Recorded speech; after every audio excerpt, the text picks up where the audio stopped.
Tu as certainement déjà entendu parler de Git et GitHub, mais tu ne sais peut-être pas ce que ça veut dire. Git est un outil open source de gestion de version. Donc que tu sois développeur logiciel ou data scientist, tu as forcément besoin de suivre les changements de ton code. C'est très important et c'est une compétence fondamentale à avoir. Pouvoir suivre les changements de ton code.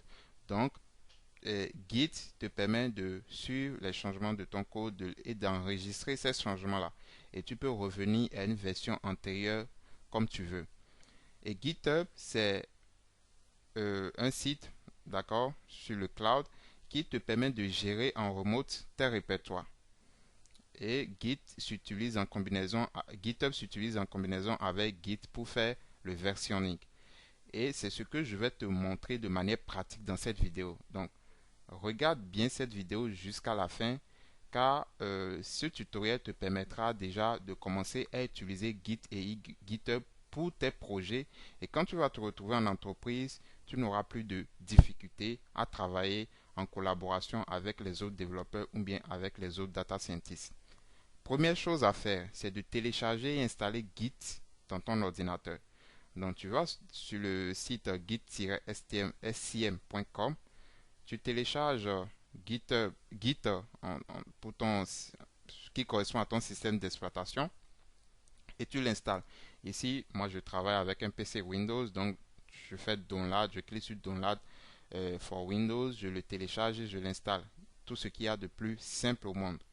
Une fois que c'est fait, je vais sur github.com et je crée un compte GitHub. C'est ce compte-là qui va me permettre d'héberger tous mes projets, d'accord, sous forme de répertoire. Donc, tu auras besoin d'une adresse mail et d'un mot de passe. C'est très simple. Lorsque tu as fini de faire ces deux choses, tu ouvres ton éditeur de code. Moi, j'utilise Jupyter Lab et on va travailler en ligne de commande. Donc, j'ouvre le terminal.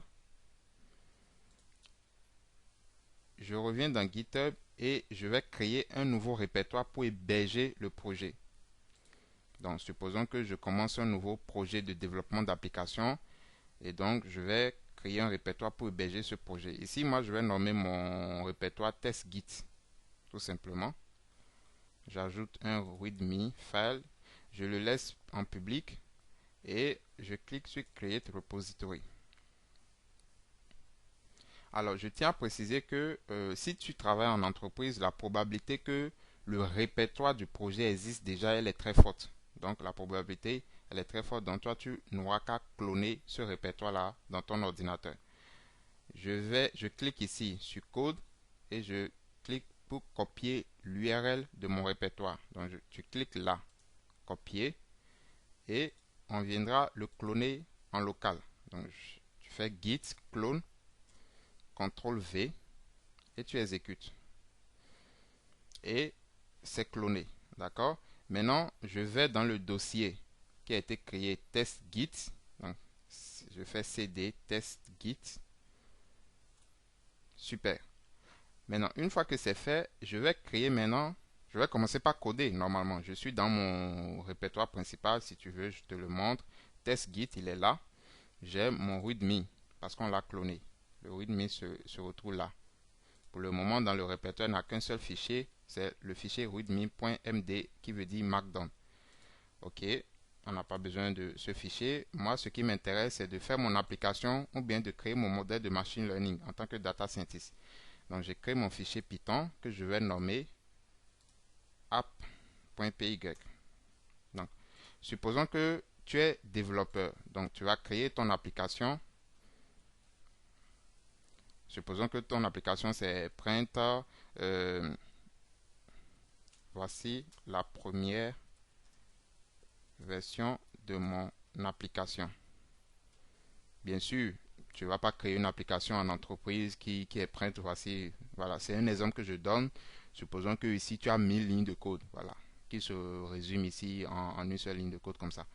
Si tu es data scientist, ça pourrait être un modèle que tu as développé et que tu as enregistré l'accuracy de ce modèle, c'est 0.89. Donc la première version de ton modèle a donné une accuracy de 0.89 et tu aimerais le sauvegarder. Donc, une fois que tu as écrit ton code, tu fais CTRL S pour l'enregistrer. Maintenant, dans ton GitHub, il n'y a pas encore ton fichier Python. Donc ce qu'on va faire, c'est de putcher notre fichier Python directement dans GitHub plutôt. Je reviens dans le terminal. Quand je fais git status, il me dit il n'y a aucun fichier dont on est en train de suivre les changements. Un track file. D'accord?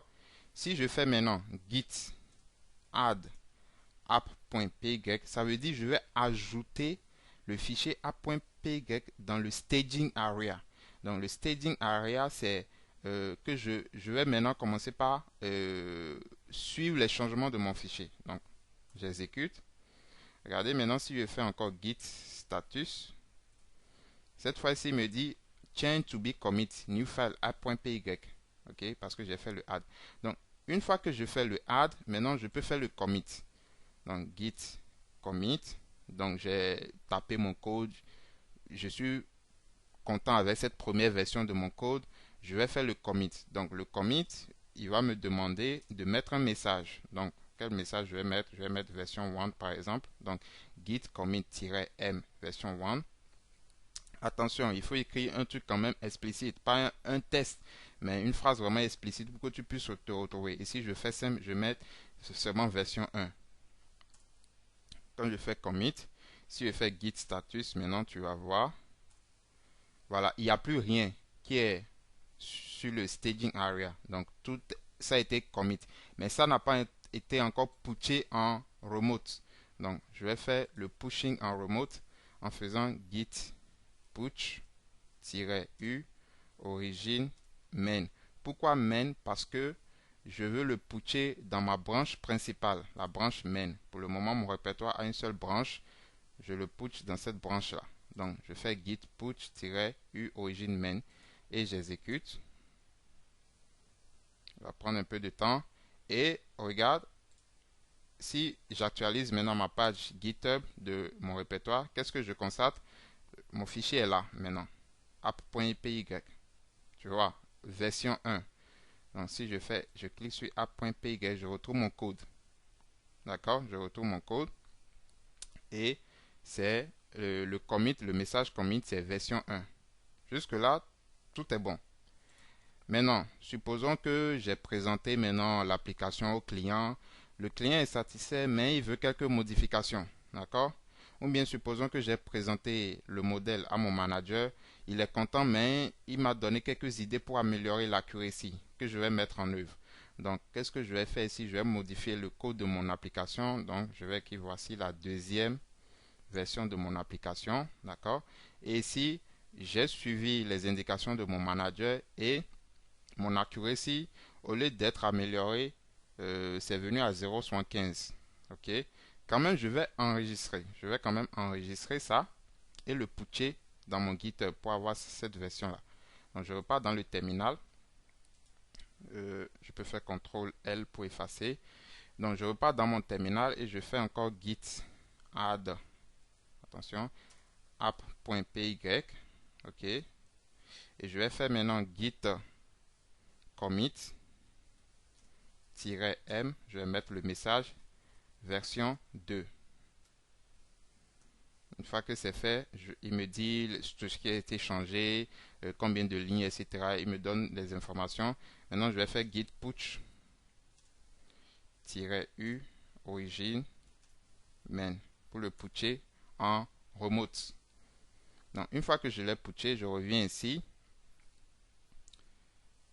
Je reviens dans le répertoire pour que tu vois bien. Qu'est-ce que tu constates? Ce n'est plus version 1, mais version 2. Donc, c'est la dernière version qui est affichée. Donc, si je clique sur a.py, je vais remarquer que c'est la deuxième version de mon code. Donc, print, et voici la deuxième version, print accuracy 0.75. D'accord? Donc, je repars dans le répertoire. Voilà. Donc, là, si je clique, je viens toujours dans le fichier a.py, je te montre. Tu cliques dans History.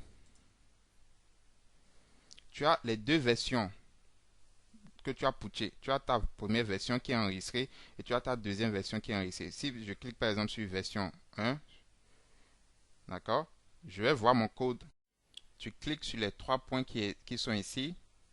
Tu fais View File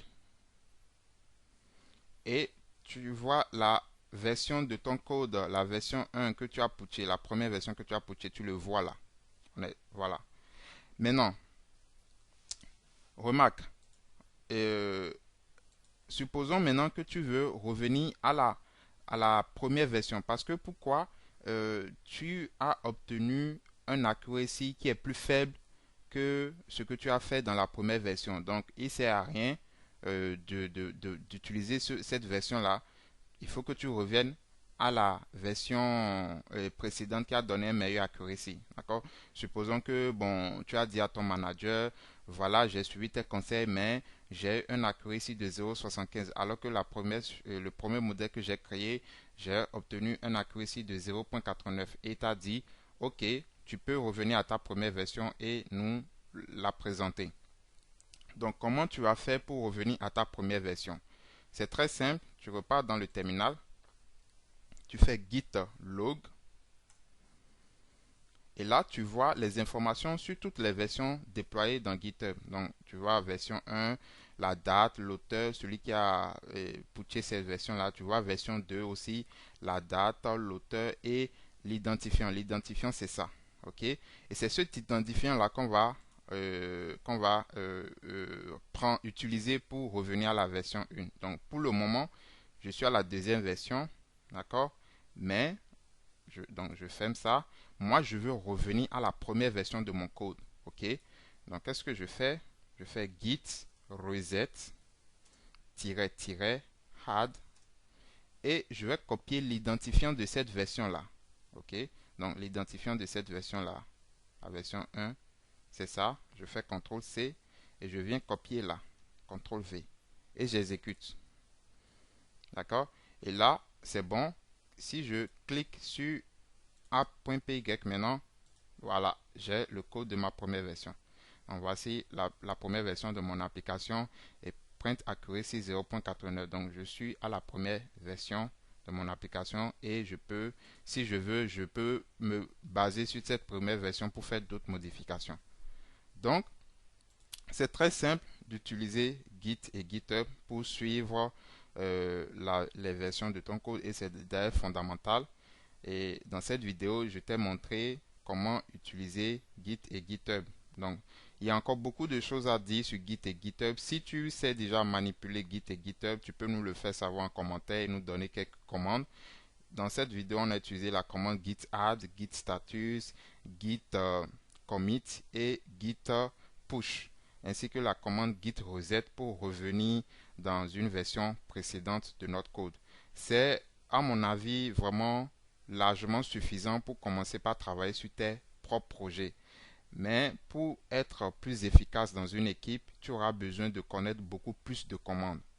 Donc, reste abonné sur cette chaîne parce que je ferai plein d'autres vidéos sur la gestion de versions de code avec Git et GitHub. Merci de t'abonner et d'activer la cloche de notification afin d'être le premier informé lorsque je vais publier d'autres vidéos.